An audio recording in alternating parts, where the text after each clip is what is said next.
Everyone and welcome. Today we're going to dig into something you have absolutely felt, but maybe you've never put a name to it.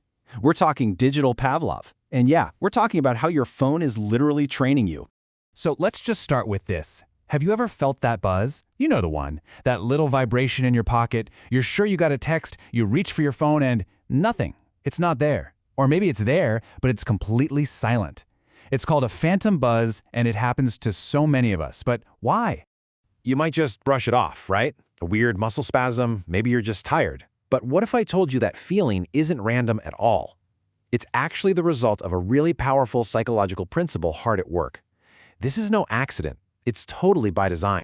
To figure out what's going on inside your pocket, we need to take a trip back in time, way back, to a lab in Russia where we meet a scientist named Ivan Pavlov and his now famous dogs. See, Pavlov discovered this huge concept we now call classical conditioning. And at its heart, it's actually a pretty simple idea. It's all about how our brains can learn to link two things that have nothing to do with each other, just because they happen at the same time, over and over again.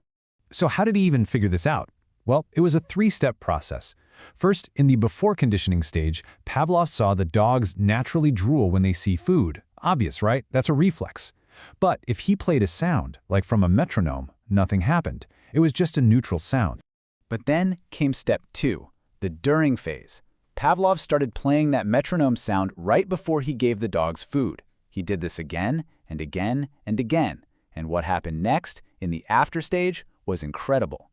The dogs' brains literally rewired themselves. Pretty soon, just hearing the metronome was enough to make them start salivating, even if there was no food in sight.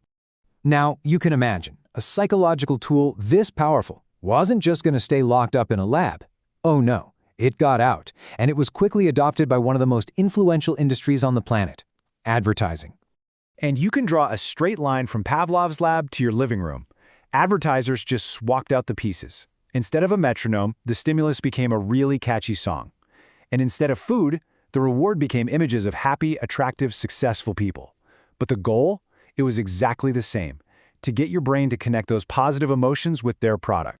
And what they figured out was huge. They realized they weren't just selling you a soda or a new car. They were selling you a feeling. They were selling happiness or adventure or belonging. They conditioned us to feel good just thinking about their brand. Which, of course, brings us all the way back to today. Because the most powerful, the most personal metronome in our lives isn't a jingle on TV anymore. It's that little device that probably never leaves your side, your phone. It's that nonstop stream of sounds and vibrations that have just become the background noise of our lives. That little ping. Or that all-too-familiar vibration, buzz. Or even the sound of a message flying out into the world. Swoosh. So yeah, these are our new metronomes. Every single day, they're being paired with something. So what's our reward? What's the digital version of Pavlov's dog food? Well, the rewards are all over the place, and they're super unpredictable.